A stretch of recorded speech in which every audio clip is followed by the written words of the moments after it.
Assalamualaikum warahmatullahi wabarakatuh. Apa kabar ibu bapak-bapak semuanya?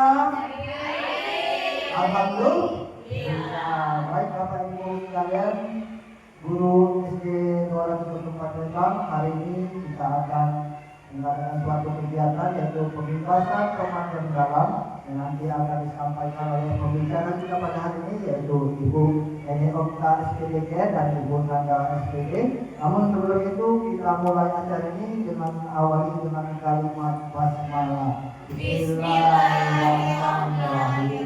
Baik, untuk mempersingkat waktu kita mulai saja kegiatan pembebasan pembelajaran mendalam pada hari ini yang akan disampaikan langsung oleh Ibu Eni Okta SPDK. Kepada Ibu kami persilakan.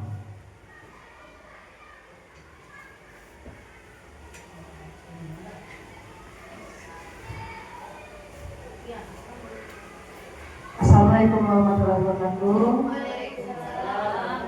Bapak Ibu, saya akan mempresentasikan hasil dari pelatihan kami pembelajaran mendalam dengan nama pembebasan pembelajaran mendalam. Jadi di pembelajaran mendalam ini pola pikirnya ada dua, pola pikir tetap dan pola pikir bertumbuh. Kalau pola pikir tetap itu menghindar, menyerang, mubazir, serangan dan ancaman. Tapi kalau pola pikir bertumbuh itu dia menerima, bertahan, peluang, eksplorasi dan inspirasi. Yang nama lain growth mindset. Kemudian dalam pembelajaran mendalam ini ada sebuah pendekatan itu bukan kurikulum. Pembelajaran mendalam merupakan pendekatan yang memuliakan dengan menekankan pada penciptaan suasana belajar dan proses pembelajaran berkesadaran, bermakna dan mengembirakan melalui olah pikir, olah hati, olah raga dan olah rasa secara holistik dan terbagi. Adapun kerangka kerja pembelajaran mendalam itu yang pertama dimensi profil kelulusan. Kemudian yang kedua itu prinsip pembelajaran. Yang ketiga pengalaman belajar. Yang keempat kerangka pembelajaran. Untuk dimensi profil pembelajaran itu ada 8. Yang pertama itu keimanan dan ketakwaan terhadap Tuhan Yang Maha Esa.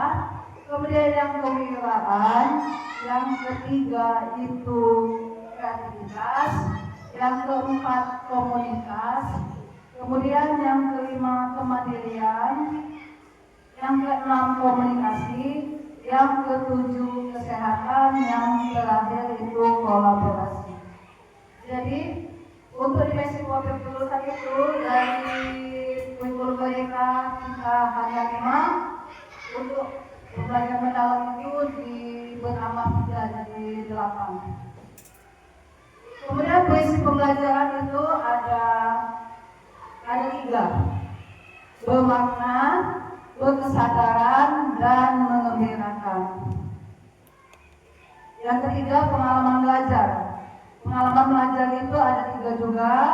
Yang pertama itu merefleksi, kemudian memahami, dan yang ketiga itu mengaplikasi. Untuk rangka pembelajaran itu ada 4. Yang pertama lingkungan pembelajaran, pemanfaatan digital, kemitraan pembelajaran, dan yang terakhir praktek pedagogis. Dimensi profil kelulusan itu merupakan fokus profil kelulusan yang akan dicapai yaitu keimanan dan ketakwaan terhadap Tuhan Yang Maha Esa, keluargaan, kreativitas, kenalan kritis, kolaborasi, kemandirian, kesehatan, dan komunikasi. Untuk prinsip pembelajaran itu dasar karakteristik pembelajaran mendalam yaitu kesadaran, bermakna, dan juga mengembirakan. Pengalaman belajar itu proses yang dialami peserta didik. Kemudian kerangka pembelajaran itu sebagai panduan sistematis dalam menyusun desain pembelajaran.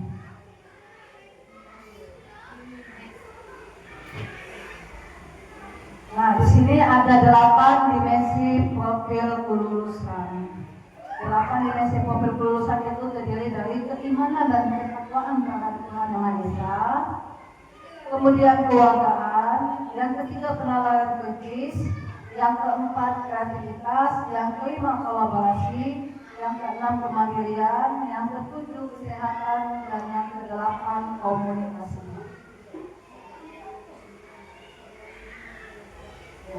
Untuk prinsip pembelajaran mendalam itu ada 3. Penerapan prinsip pembelajaran mendalam itu yang pertama berkesadaran, di mana berkesadaran itu terdiri dari kenyamanan peserta didik dalam belajar, fokus, konsentrasi dan perhatian, kesadaran terhadap proses berpikir siswa, keterbukaan terhadap perspektif baru, keingintahuan siswa terhadap pengetahuan dan pengalaman baru. Yang kedua itu bermakna. Bermakna itu terdiri dari konseptual atau relevan dengan kehidupan nyata. Kemudian berkaitan dengan pengalaman sebelumnya, kebermanfaatan pengalaman belajar untuk diterapkan dalam konteks baru, keterkaitan dengan bidang ilmu lain, dan yang terakhir itu pembelajaran sepanjang hayat. Yang terakhir, mengembirakan. Mengembirakan terdiri dari lingkungan pembelajaran yang interaktif, aktivitas pembelajaran yang menarik, menginspirasi, tantangan yang memotivasi, dan tercapainya keberhasilan belajar. 3 pengalaman belajar. Yang pertama itu memahami. Memahami itu terdiri dari pengetahuan esensial, pengetahuan aplikatif, dan pengetahuan nilai dan karakter. Kemudian yang kedua itu mengaplikasi. Mengaplikasi itu pendalaman pengetahuan. Terus yang ketiga itu merefleksi. Merefleksi itu regulasi diri. Itu yang pertama memahami. Pengalaman belajar dalam memahami. Jenis pengetahuan. Yang pertama itu pengetahuan esensial, kemudian pengetahuan aplikatif, yang ketiga pengetahuan nilai dan karakter. Karakteristiknya itu menghubungkan pengetahuan baru dengan pengetahuan sebelumnya, menstimulasi proses berpikir peserta didik, menghubungkan dengan konteks nyata dan atau kehidupan sehari-hari, memberikan kebebasan eksploratif dan kolaboratif, menanamkan nilai-nilai moral dan etika dan nilai positif lainnya, mengaitkan pembelajaran dengan pembentukan karakter peserta didik. Contoh, mengeksplorasi pengalaman. Pengalaman peserta didik terhadap permasalahan sosial di masyarakat sebelum menyampaikan topik permasalahan sosial pada pembelajaran IPS. Kemudian memberikan data kemiskinan di Indonesia serta meminta peserta didik untuk memahami dan memberikan tanggapan. Untuk mengaplikasi. Pengalaman belajar mengaplikasi itu memperluas atau mengembangkan pemahaman terhadap konsep dengan menghubungkan ke situasi baru, pengalaman lain atau bidang ilmu yang berbeda. Karakteristiknya itu yang pertama menghubungkan konsep baru dengan pengetahuan sebelumnya. Kemudian yang kedua menerapkan pengetahuan ke dalam situasi nyata atau bidang lain. Yang ketiga mengembangkan pemahaman dengan eksplorasi lebih lanjut. Yang keempat berpikir kritis dan mencari solusi inovatif berdasarkan pengetahuan yang ada. Contohnya itu topik kesamaan linear. Dasarnya itu peserta didik memahami bentuk umum kesamaan linear dan cara penyelesaiannya. Dalam pendalaman pengetahuannya, peserta didik menerapkan kesamaan linear dalam masalah keuangan, seperti menghitung keuntungan bisnis atau menentukan titik impas dalam penjualan produk. Yang ketiga itu merefleksi. Pengalaman belajarnya itu regulasi diri. Individu mampu mengendalikan pikiran, emosi, dan perilaku dalam mencapai tujuan tertentu. Dalam konteks pendidikan, regulasi diri sangat penting bagi peserta didik untuk mengelola proses belajar mereka secara mandiri dan efektif. Kemudian karakteristiknya itu memotivasi diri sendiri untuk terus belajar sebagaimana cara belajar. Kemudian merefleksi terhadap tujuan pembelajaran evaluasi diri. Kemudian menerapkan strategi berpikir, memiliki kemampuan kognisi, meregulasi diri dalam pembelajaran, meregulasi emosi dalam pembelajaran. Contohnya itu menyampaikan motivasi belajar sesuai pengalaman yang diperoleh. Penilaian diri sendiri terhadap pencapaian tujuan pembelajaran. Peserta didik dapat membuat ringkasan materi yang dipahami untuk menguji pemahaman mereka sendiri. Kemudian peserta didik mampu mengendalikan emosi negatif serta kecemasan, stres dan frustasi saat belajar dengan strategi coping seperti bernapas dalam-dalam, istirahat sejenak atau mencari dukungan sosial dan lain-lain. Kerangka pembelajaran mendalam itu ada 4. Yang pertama itu praktek pedagogis. Praktek pedagogis itu strategi mengajar yang dipilih guru untuk mencapai tujuan belajar dalam mencapai dimensi profil kelulusan. Untuk mewujudkan pembelajaran mendalam, guru berfokus pada pengalaman belajar peserta didik yang autentik, mengutamakan praktek nyata, mendorong keterampilan berpikir tingkat tinggi dan kolaborasi. Kemudian yang kedua, kemitraan belajar. Kemitraan belajar membentuk hubungan yang dinamis antara guru, peserta didik, orang tua, komunitas, dan mitra profesional. Pendekatan ini memindahkan kontrol pembelajaran dari guru saja menjadi kolaborasi bersama. Kemudian yang ketiga, lingkungan pembelajaran. Lingkungan pembelajaran menekankan integrasi antara ruang fisik, ruang virtual dan budaya belajar untuk mendukung pembelajaran mendalam. Ruang fisik dan virtual dirancang fleksibel sebagai tempat untuk mendorong kolaborasi, refleksi, eksplorasi, dan berbagi ide, sehingga dapat mengakomodasi berbagai gaya belajar peserta didik dengan optimal. Kemudian yang terakhir, pemanfaatan digital. Pemanfaatan digital juga memegang peran penting sebagai katalisator untuk menciptakan pembelajaran yang lebih interaktif, kolaboratif, dan kontekstual. Tersedianya beragam sumber belajar menjadi peluang menciptakan pengetahuan bermakna kepada murid. Contoh praktek pedagogis. Itu yang pertama, penggunaan model pembelajaran berbasis proyek.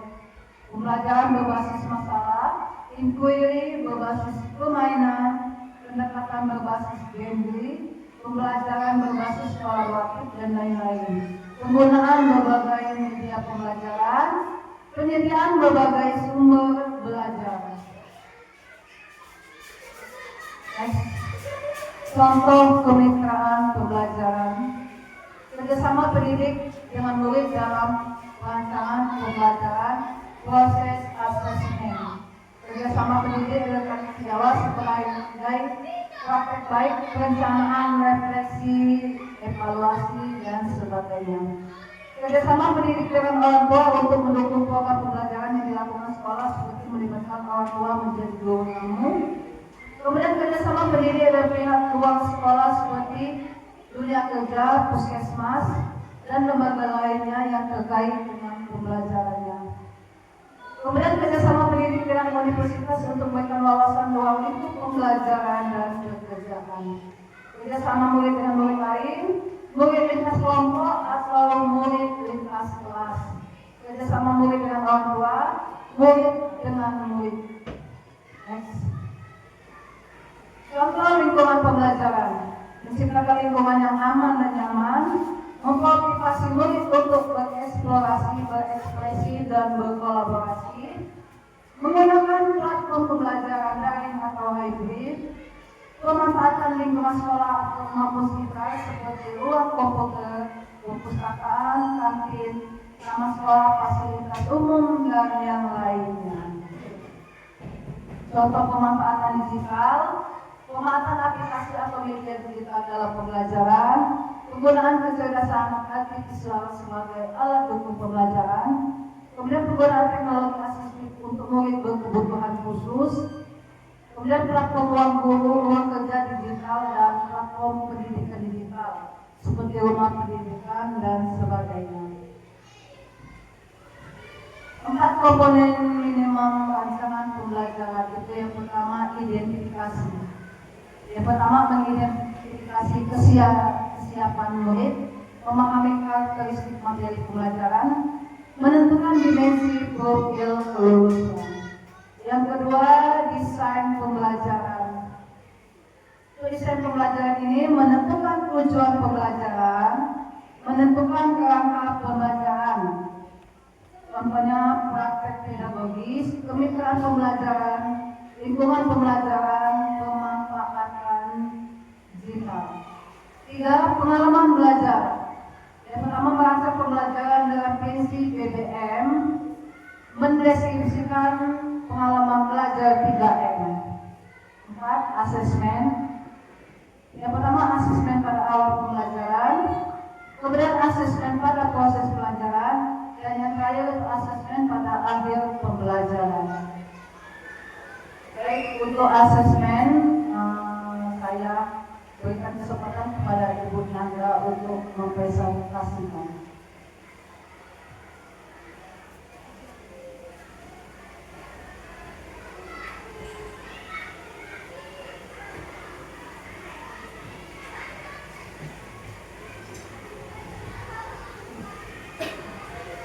Baiklah, Bapak Ibu, izinkan saya melanjutkan penjelasan mengenai pembelajaran mendalam. Nah, pertama-tama yang ingin saya sampaikan untuk mengulas kembali seperti yang sudah disampaikan Ibu Heni Oka tadi, bahwa pembelajaran mendalam itu bukan mengubah kurikulum kita. Jadi kurikulum kita masih bernama kurikulum merdeka. Jadi tidak ada perubahan pada CP, TP, APP atau yang berkaitan dengan materi pembelajaran. Nah, yang ditekankan pada pemerintahan yang baru ini atau dari Kemendikbud adalah kita memahami bagaimana mengaplikasikan pembelajaran mendalam ini sebagai pendekatan. Jadi kita pakai ini sebagai pendekatan untuk mengajarkan atau menyampaikan materi pembelajaran kita. Nah, tapi kan tadi teori-teori yang disampaikan Bu Heni tadi adalah ada prinsipnya, ada pengalaman belajar, ada kerangka belajar. Itu kan pada proses pembelajaran.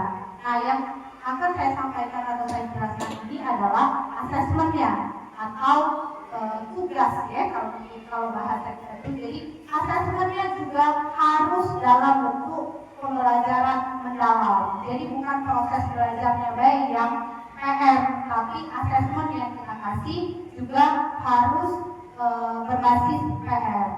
Nah, boleh lanjut Bu Ica? Sebentar. Nah, yang paling penting asesmen yang kita buat secara teori itu harus adil tentu saja. Jadi asesmen berkeadilan itu di mana bahwa penilaian yang kita berikan kepada anak itu sifatnya harus berkeadilan. Kemudian tentu saja harus objektif dan yang terakhir adalah harus edukatif. Jadi ini prinsipnya. Dan saya pikir kita semua guru sudah setuju bahwa asesmen yang disusun itu harus adil, objektif, dan edukatif. Untuk langsung saja supaya kita terbuka seperti apa asesmen yang kayak itu, saya berikan 2 contoh asesmen yang berbeda. Boleh lanjut? Bisa? Ini contoh asesmen A. Anggap saja kita sebut ini asesmen A. Contohnya adalah 1, soal yang paling menjelaskan defisiensi energi alternatif. 2, sebutkan 3 contoh penggunaan energi alternatif dalam kehidupan sehari-hari dan sebagainya. Nah, kemudian kita lihat contoh asesmen berikutnya. Ini dengan materi yang sama. Nah, jadi misalnya di sini kompor saya adalah perangkat yang menggunakan cahaya matahari untuk memanaskan dan memasak bla bla bla bla sampai sekian. Dan ada 2 gambar di sana, kemudian ada grafik di situ. Maka soalnya adalah manakah lokasi yang paling mendukung dan tidak mendukung untuk penggunaan kompor surya? Nah, dari 2 contoh asesmen ini, menurut Bapak Ibu, yang mana yang berbasis pembelajaran mendalam? Asesmen A atau asesmen B? Oke, Betul sekali Bapak Ibu. Jadi kalau kita balik ke pembelajaran kita yang lama, biasanya kebanyakan guru itu menyusun asesmen hanya sekedar menemukan. Jadi apa fungsi, apa pengertian, apa yang dimaksud. Nah, itu kita tidak sampai pada prinsip dari pembelajaran mendalam jika asesmen yang kita susun hanya dalam pertanyaan seperti itu. Tadi kan Bu Heni sudah kasih penjelasan mengenai memahami. Nah, jadi kalau soal asesmen kita tadi, maka anak itu masih pada tahap hanya memahami. Tapi kalau pembelajaran mendalam, setelah memahami, anak-anak harus mengaplikasikan dan kemudian merefleksikan. Kalau dilihat dari bentuk asesmennya, maka kita sebagai guru harus menyusun asesmen yang membuat anak tidak hanya pada tahap paham saja.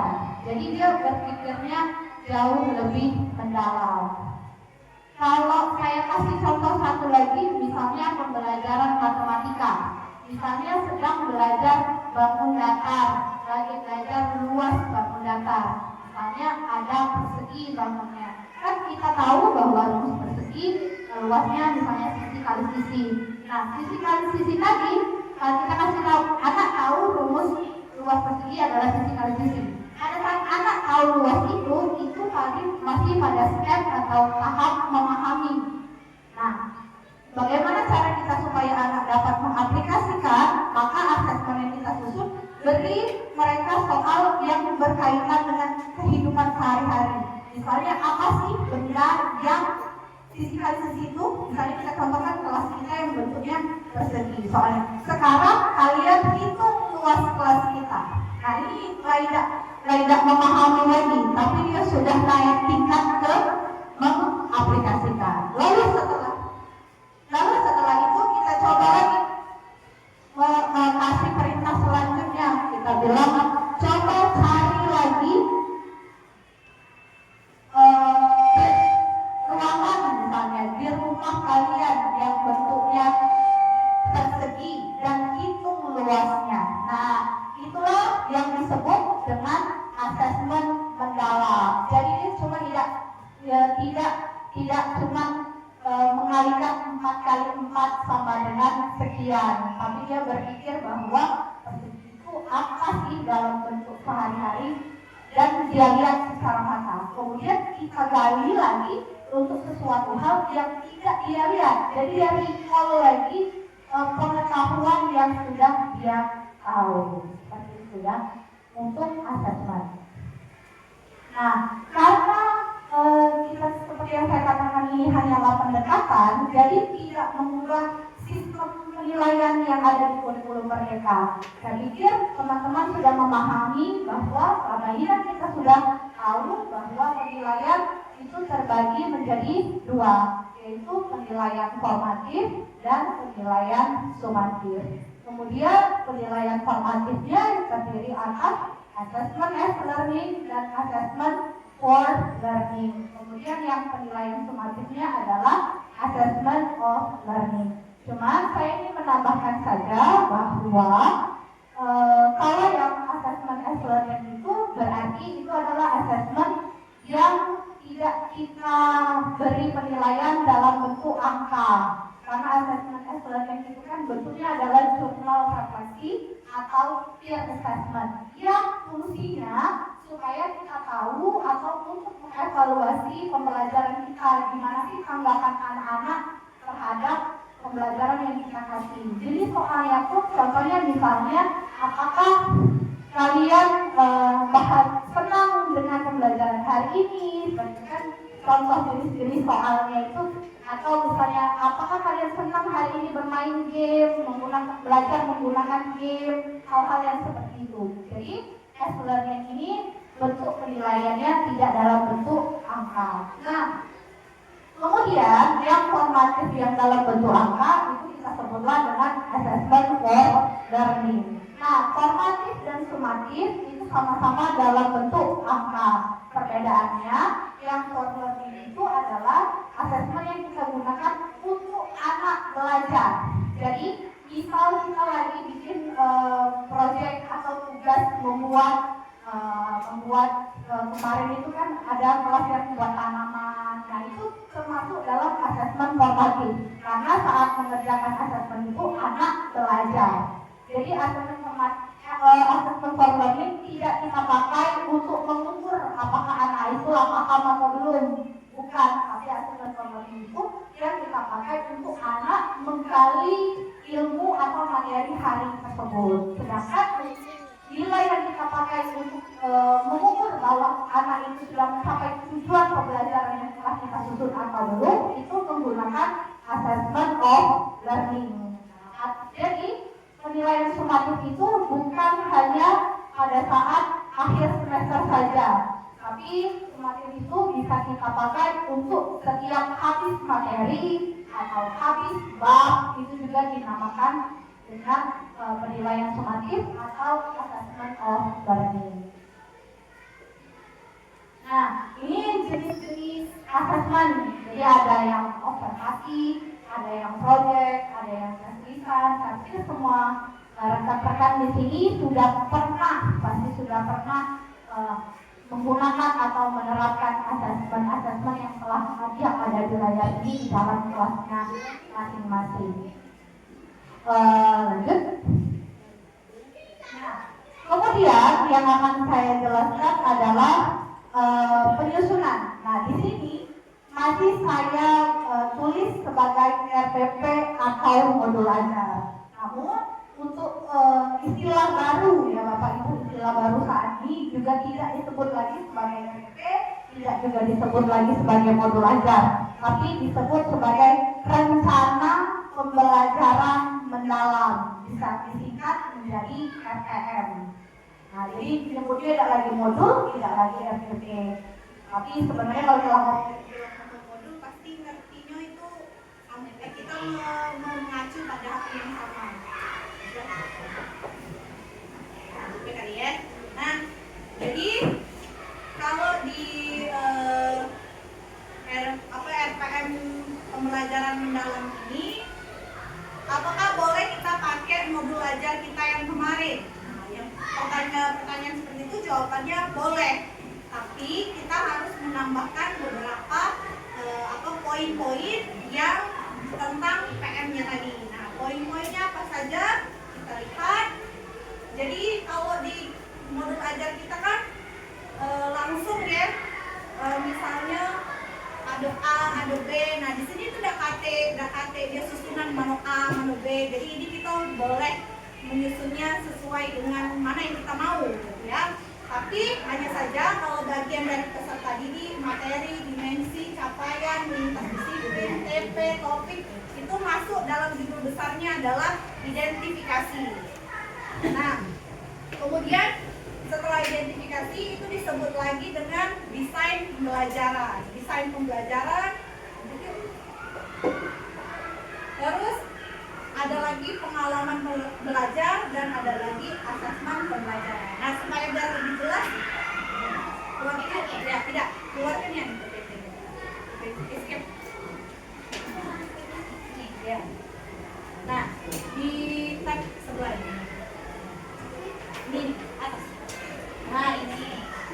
Nah, ini contoh dari RPM yang sudah berbasis pembelajaran mendalam. Boleh turunkan. Nah, di atas untuk informasi umum tadi tidak ada beda ya Bapak Ibu, hanya nama penyusun, kelas, mata pelajaran, cara pengajaran, alokasi, dan pendekatan. Jadi sebenarnya pembelajaran mendalam ini posisinya sama cak pembelajaran berdiferensiasi. Itunya aku maksud aku tuh pendekatan galau.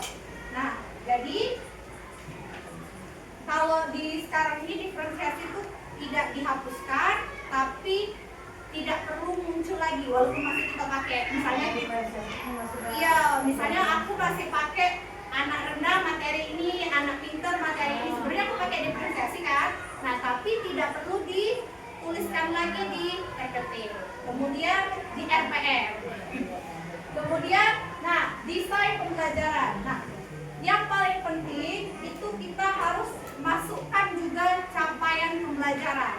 Di CP itu kita ambil dulu, kan CP udah perlu buat, itu kan CP sudah ada apa bentuk baku ya dari Kemendikbud, kita tinggal copy. Hanya saja perlu kita highlight baik pada RPM ini di CP ini di kalimat mana. Kan ini kan aku belajar bagaimana alat gerak. Jadi yang aku highlight adalah sistem organ tubuh manusia yang dikaitkan dengan cara menjaga kesehatan. Kalau misalnya belajarnya sumber energi, berarti yang di highlight adalah sumber energi, ya.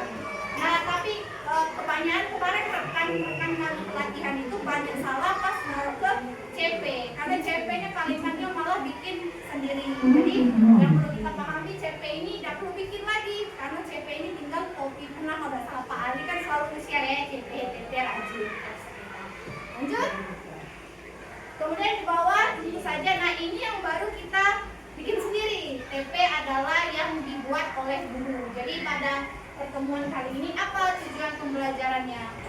Nah, yang ingin saya tekankan bahwa membuat TP itu juga boleh lebih dari satu. Jadi dalam satu pertemuan boleh punya satu atau lebih dari satu tujuan pembelajaran. Mungkin kalau yang kelas rendah tidak mungkin satu meeting itu mau 2 TP karena kan alokasi waktunya sedikit. Nah, berhubung yang saya buat ini kelas 6, jadi Berhubung yang saya buat di kelas 6, jadi saya punya 2 TP. Kemudian, nah, TP itu bagusnya diawali dengan, jadi rumus membuat TP kan ada ABCD.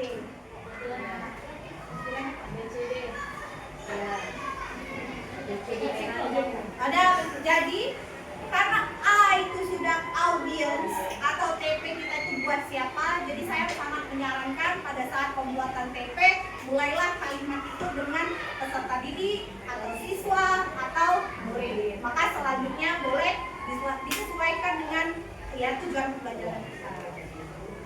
Biar dari awal tuh betul kan itu misalnya kata-katanya. Nah, kemudian poin selanjutnya adalah yang dijelaskan oleh Penny tadi, praktik pedagogis. Kalau modul kita awal tuh judulnya model, metode, nah kalau ini jadi psiko.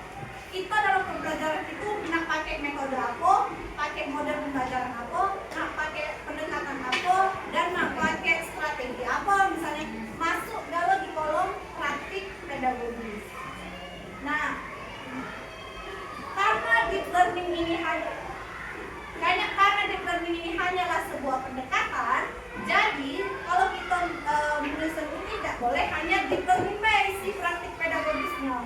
Jadi kita juga harus memilih metode pembelajaran apa yang sesuai dengan tujuan pembelajaran kita tadi.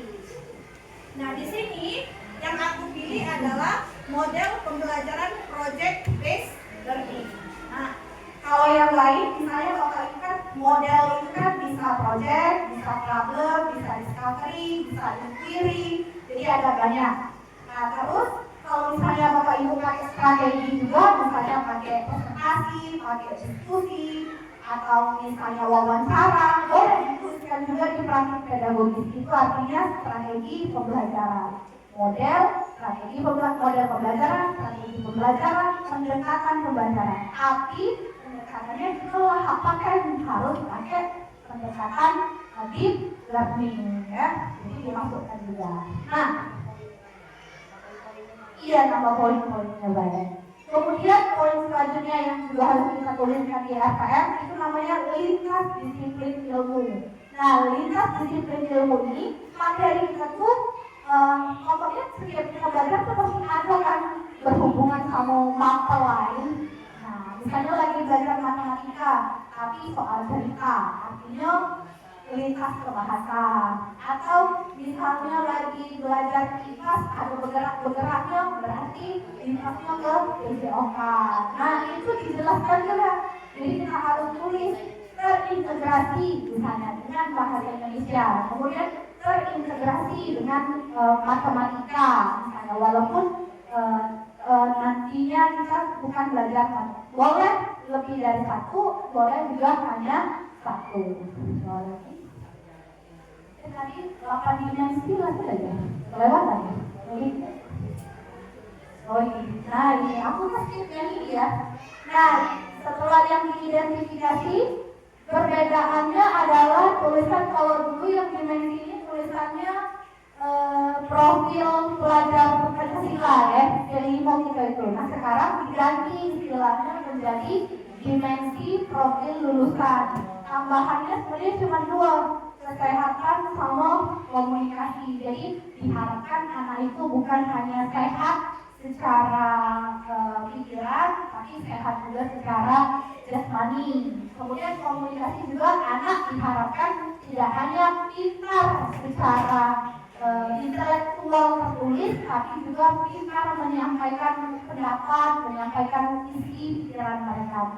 Alasan penambahan 2 poin ini. Nah dalam pembelajaran sama seperti yang kemarin, tidak perlu dipakai semua 88-nya, tapi pilih sesuai dengan yang tergambar di proses pembelajaran. Karena kemarin aku RKM ini belajar membuat kerangka tangan, replika tangan, maka yang aku pilih adalah kreativitas, karena kan gunting-gunting gitu. Jadi cara memilih dimensinya, Bapak Ibu ya. Kalau misalnya pas belajar kita udah buat apa, artinya kita menggali kreativitas. Nah dalam buat itu aku berkelompok, makanya yang aku pilih selanjutnya adalah kolaborasi. Kemudian dalam pembelajaran itu juga aku kasih tahu bahwa kesehatan tulang itu penting, makanya aku pilih lagi selanjutnya adalah kesehatan. Dan terakhir adalah komunikasi, karena terakhir tugasnya adalah presentasi. Jadi setelah dibuat dijelaskan, misalnya ini jadi ini, makanya yang aku pilih komunikasi. Jadi dimensi profil lulusan ini jangan sampai apa yang kita pilih tidak tergambar dalam proses pembelajaran. Misalnya aku pilih atau kewargaan.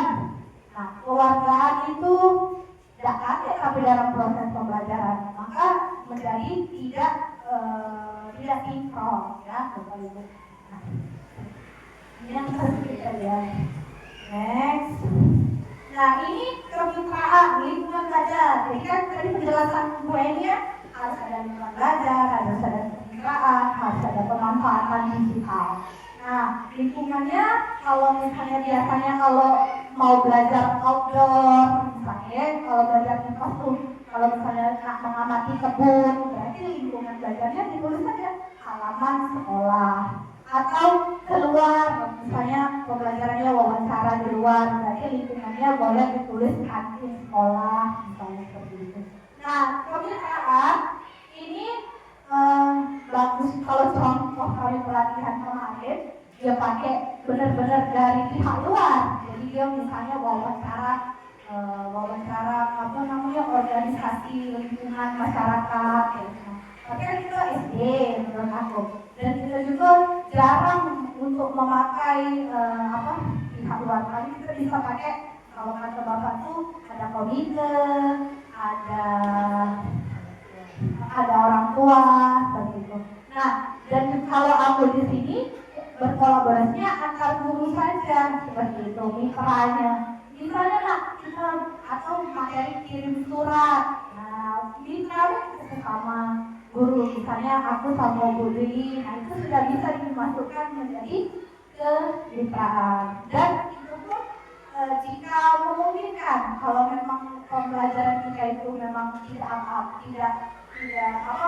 tidak perlu dari luar, tidak apa-apa mitra yang dari dalam.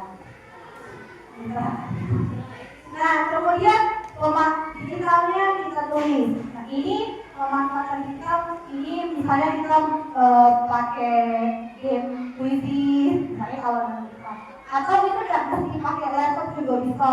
Kalau kata Pak itu kita pakai media ngeprint gambar, kita potong-potong, contoh Bu Heni buat video kemarin, di print, puzzle, dipotong. Nah, itu sudah termasuk sebenarnya dalam pemanfaatan digital. Jadi digital itu tidak mesti ngajar pakai proyektor. Kalau kita pakai ngajar sudah pakai media yang kita cetak secara digital, itu sebenarnya kita sudah memanfaatkan digital yang ada. Nah, ini langkah-langkah pembelajarannya disebutlah pengalaman belajar. Nah mungkin di pengalaman belajar ini disesuaikan dengan metode dulu. Jadi metode apa kita belajar. Kalau misalnya kita metode, jangan sampai kita fokus ke deep learning tapi lupa metode. Misalnya aku pakai project, tapi karena aku terlalu fokus sama deep learning, akhirnya di RPM aku gak ada yang menggambarkan projectnya. Nah sedangkan metode project itu punya langkah-langkah sendiri. Dengan langkah 1, langkah 2 itu harus disesuaikan. Nah, jadi kembali kita bukan metode yang disesuaikan pendekatan, tapi pendekatan yang disesuaikan dengan metode yang kita pilih. Karena kemarin kesalahan lagi, cerita sedikit, itu guru yang kami ikut kalian lihat itu memilih problem metodenya. Jadi harusnya kalau problem itu kan kasih masalah di awal. Sedangkan SPPIA nomor 1 menjelaskan materi. Nah itu jadi gak kenal kan? Dia sudah langsung misalnya fungsi akar adalah fungsi, harusnya yang harus ketemu fungsi akar itu anak. Kan itu masih masalah ke anak. Kalau itu pakainya problem. Kalau kita pakainya discovery, boleh tuh kalau kita kasih di awal. Jadi saran saya Bapak Ibu, kalau bikin RPM catat dulu langkah-langkah pembelajaran dari metode yang kita pilih. Kalau misalnya metode yang pertama, memberikan masalah kepada siswa. Nah, pada saat proses memberikan masalah ini, baru kita cek lagi apakah masuk di ini aku langsung balik ke sini. Jadi, kan tadi harus ada 3M yang memahami, mengaplikasi, dan merefleksi. Serta 3 prinsip BBM. Berkesadaran, bermakna, mengembirakan. Jadi ada 6 fokus yang harus kita masukkan di sini. Misal aku buat di sini guru mengajak. Nah, kegiatan awalnya sadar dan gembira. Kan di awal itu lah sadar. Jadi pertama kali itu anak itu harus sadar dulu mau belajar. Kalau belajar, kita sekolah kan kita ada sadar kan, lagi sekolah tapi tidak sadar anak belajar. Kemudian di RPM ini kita menyajikan langkah awal supaya anak kita itu sadar kalau lagi belajar.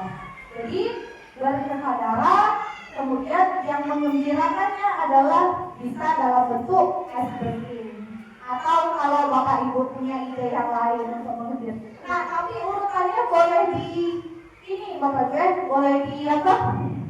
Boleh di acak-acak. Jadi kalau nak mengembirakan dulu boleh, kalau nak bermakna dulu boleh, kalau nak berkesadaran dulu juga boleh. Jadi lanjut, turun. Nah, kalau ke bawah.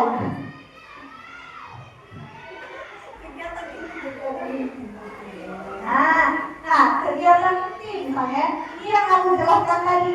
Langkah pertama dari proyek itu adalah perencanaan proyek. Nah, dari perencanaan proyek ini aku masukkanlah pada step memahami. Jadi di RPP itu selain kita nulis 1, 2, 3, 4, 5, tapi harus kita beri penjelasan yang mana sih yang berkesadaran, yang bermakna, dan yang mengembirakan, serta yang mana yang memahami, yang mana yang mengaplikasikan, dan yang mana yang mengadaptasi.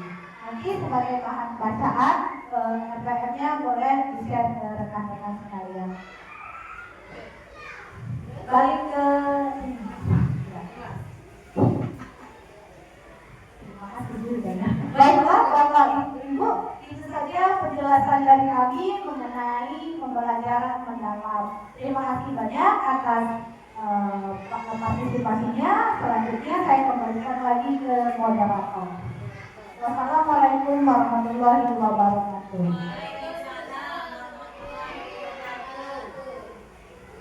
Baik Bapak Ibu semuanya masih sehat? Alhamdulillah.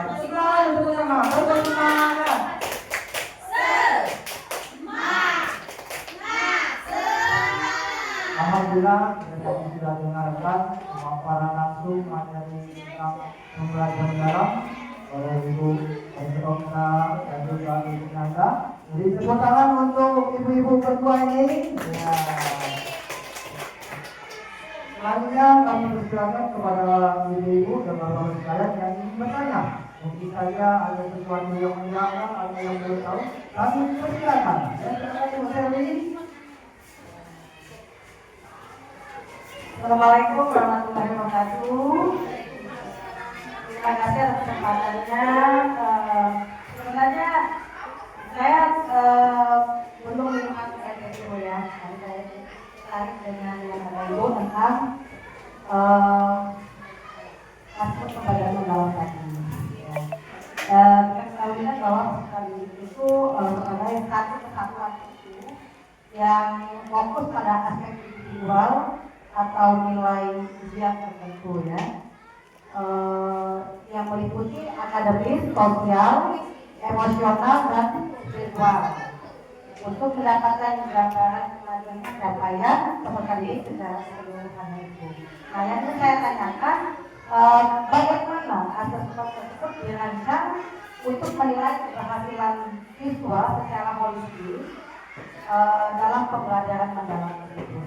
Terima kasih, Ibu. Jadi kami persilakan Ibu Nanda dan Ibu Heni akan menjawab. Ibu Nanda. Jadi pertanyaannya bagaimana kita keberhasilan ya. Jadi kalau nilainya bagaimana, sama seperti biasa sebelum ada deep learning ini, itu kita pakai tetap asesmen sumatif. Ya Bu Sherly, jadi asesmen sumatif itu masih diterapkan untuk kita mengetahui apakah anak tersebut telah mencapai nilai yang sesuai dengan EP yang kita tentukan. Hanya saja bentuk dari asesmen sumatifnya itu yang perlu kita buat sesuai dengan deep learning. Nah, seperti yang saya contoh sebelumnya, pada saat kita buat soal sumatif itu, ini kan bukan sumatif kan bukan di akhir semester baru ya Bapak Ibu. Jadi misalnya kita habis belajar pecahan bab 1, nah kita buat sumatif. Nah, sumatif ini termasuk kita pakai untuk menganalisa apakah anak-anak telah mencapai pemahaman sesuai dengan yang kita harapkan dari nilai yang kita berikan dari asesmen sumatif tadi. Tapi jenis soal sumatif kita itu harus sesuai dengan prinsip pembelajaran mendalam, di mana kita harus kasih soal untuk anak yang tidak hanya apa yang dimaksud dengan seni misalnya. Nah, itu kan pertanyaan yang tidak membuat mereka berpikir secara kritis. Nah, tapi kita harus menyajikan model soal yang membuat anak menganalisa. Jadi dia bukan cuma hafalan. Nah, jadi soal yang kita buat seperti yang tadi misalnya ngamati contoh gambar dulu, terus gambarnya dikasih cerita, terus soalnya bagaimana, misalnya bagaimana apa dari gambar tersebut manakah yang paling baik, misalnya penerapan dari kompor surya tadi kan. Nah, jadi anak tadi kan mesti lihat gambar dulu, jadi dari jawaban anak tadi maka kita bisa tahu bahwa sebenarnya anak kita ini sudah berpikir secara mendalam atau belum. Tapi kalau lihatnya dari mana, kita nyebutnya masih asesmen sumatif. Tapi kalau mengubah jenis soalnya,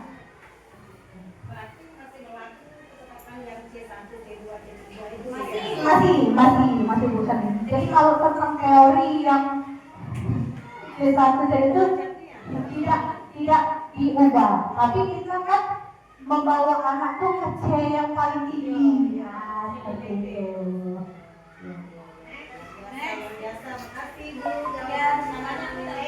Masih ada yang bertanya? Wah, banyak yang ternyata belum paham atau mungkin ada sedikit. Kalau pertanyaan, mungkin kami batasi 100 pertanyaan saja.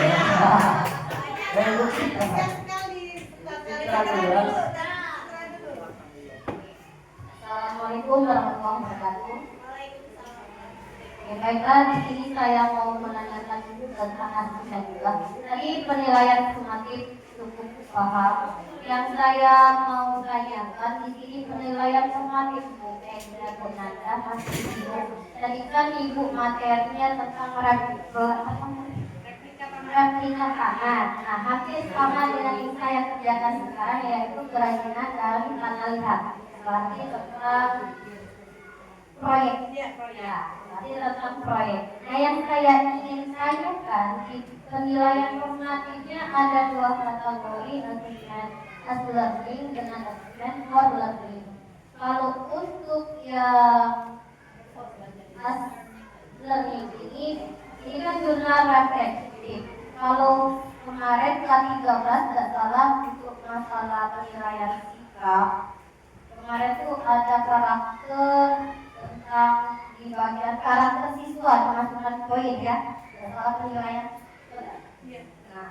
Nah, untuk yang pendekatan ke dalam ini, yang poin-poin mana yang akan dinilai untuk bagian as learning dan for learningnya? Apakah yang dimensi profil lulusan itu, atau ada poin-poin khususnya yang untuk ditanyakan? Tadi kan Bu Nanda bilang melalui respon balik, berarti kuesioner ya.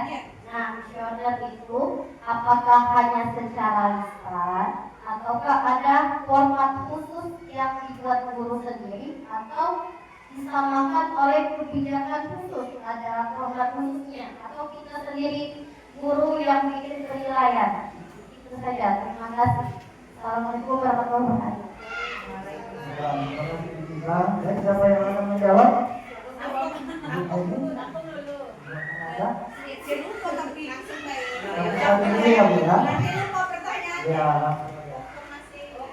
Masih asesmen dijawab boleh ya. Nah, pertanyaannya sebenarnya fokus pada asesmen as learning ya. Nah, asesmen as learning ini apakah ada formatnya atau guru yang buat? Nah, kalau dari saya jawabannya adalah guru yang buat. Iya, guru yang buat. Jadi contoh yang replika tangan saya tadi, saya pakainya yang self assessment. Yang self assessment. Pertanyaannya boleh lisan atau boleh tulis? Boleh semua, Bu Citra. Boleh lisan kita tanya anak jawab, boleh Bu Citra kasih kertas terpisah lagi, mereka jawab. Karena saya self assessment, jadi pertanyaannya tentang mereka sendiri. Misalnya, apa bagian tersulit dari pembelajaran hari ini? Nah, pertanyaannya kalau saya tidak pernah banyak-banyak, paling 3 atau 5.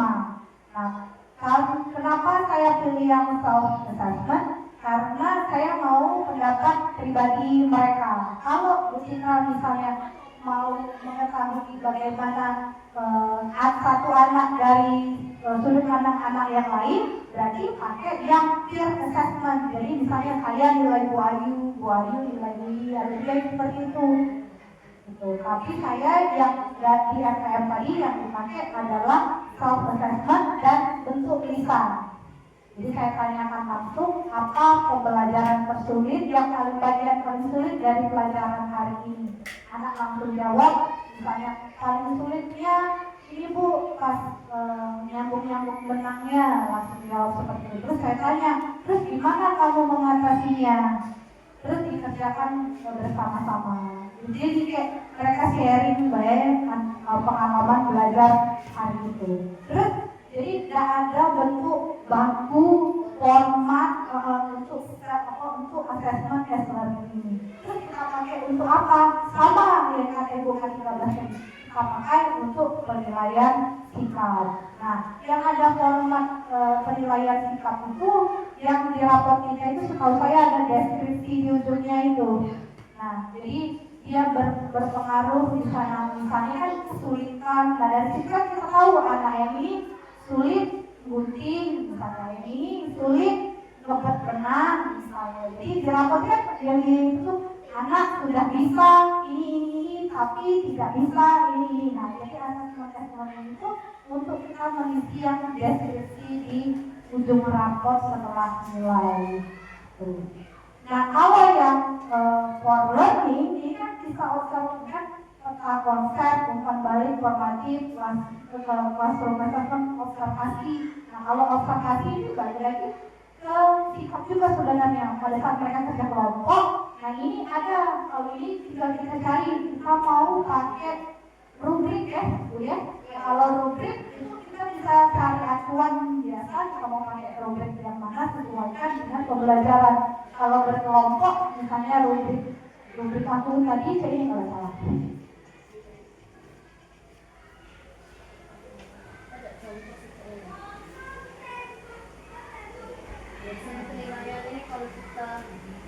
Nah, kalau yang aku pakai, tapi ini formatif, bukan ini for learning, bukan yang as learning. Kalau as learning tadi kan yang self assessment, nilai dari jawaban mereka. Nah, kalau ini adalah formatif aku hari itu kan buat project kita tadi. Nah, yang saat pembuatan project, aku nilainya adalah persiapan alat dan bahan. Siapkan anak-anak ini alat bahannya. Kemudian kerja sama tim, terus ketelitian dan kerapian, pemahaman dan konsep. Ini diisi pakai angka, Bu Fitra. Jadi ada 1, 2, dan 3. Jadi diisi 1, 2, 3. Kalau memang mau sikap, saya pikir ada acuan kita cari ya. Jadi rubrik penilaian sikap. Jadi kita mau pakai buatan siapa? Kalau rubrik penilaian kan ada yang buat. Jadi kita tinggal mau pakai buatan siapa. Kebetulan Bu Syarni lah bikin pendamping rubrik, menciptakan rubrik. Jadi kita bisa pakai acuan yang sudah pernah dibuat oleh orang lain, kita pakai. Oke, selanjutnya boleh dulu, apa aja dulu?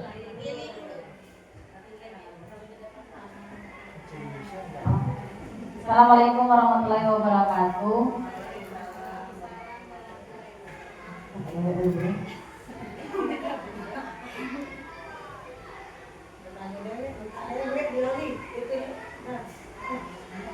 Sebenarnya tidak banyak yang ingin saya tanyakan, yaitu mengenai judul ya. Apakah di dalam pembelajaran mendalam ini ada perubahan judul seperti itu ya dalam penerapannya dalam modul ajar? Kalau itu kan biasanya kan kalau dalam UMR kan modul ajar saja, atau dalam kurikulum merdeka itu dengan RPT ya. Kalau dari K13. Nah, apakah ada perubahan judul di dalam pembelajaran mendalam ini? Itu yang pertama. Kemudian selanjutnya dalam pembelajaran mendalam ini kan ada 3 pengalaman belajar, yaitu memahami, mengaplikasi, dan merefleksi. Apakah di setiap kali pertemuan itu kita harus memunculkan ketiga hal tersebut atau bagaimana? Itu saja. Wassalamualaikum warahmatullahi wabarakatuh.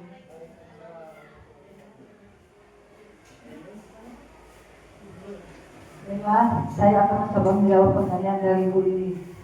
Untuk judul dalam pembelajaran mendalam ini, kalau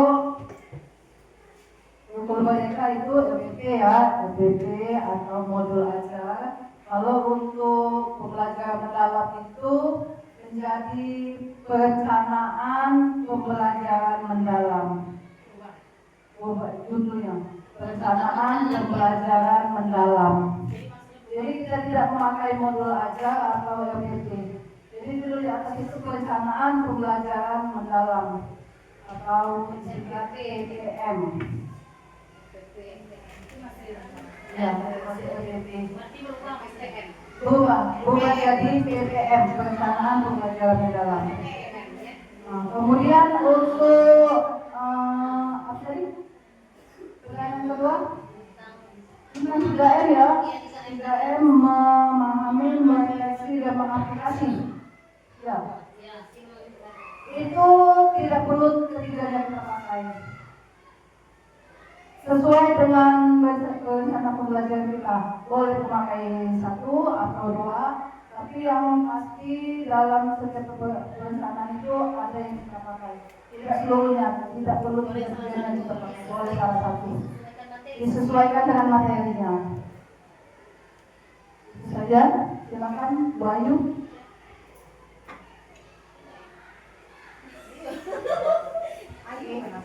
Baik Bu, di sini saya mau bertanya, kalau di kurikulum sebelumnya kita itu ada namanya P5 ya Bu ya, atau profil pelajar Pancasila. Untuk di pembelajaran mendalam ini yang saya ketahui itu dari teman-teman yang sudah juga ikut pelatihan itu katanya tidak ada lagi P5 tetapi diubah menjadi 8 ya Bu ya, 8 dimensi, lulusan 8 dimensi ini Bu ya. Tetapi apa di 8 dimensi ini ada katanya kokurikuler. Kokurikuler berarti kalau P5 itu kan intrakurikuler di dalam pembelajaran Bu ya. Berarti kalau kokurikuler itu berarti di luar jam pelajaran. Nah itu gimana maksudnya Bu? P5 itu diganti dengan lulusan 8 dimensi atau apa tadi namanya? Iya, kokurikuler itu Bu maksudnya. Saya masih belum paham, tolong diberi penjelasan. Terima kasih.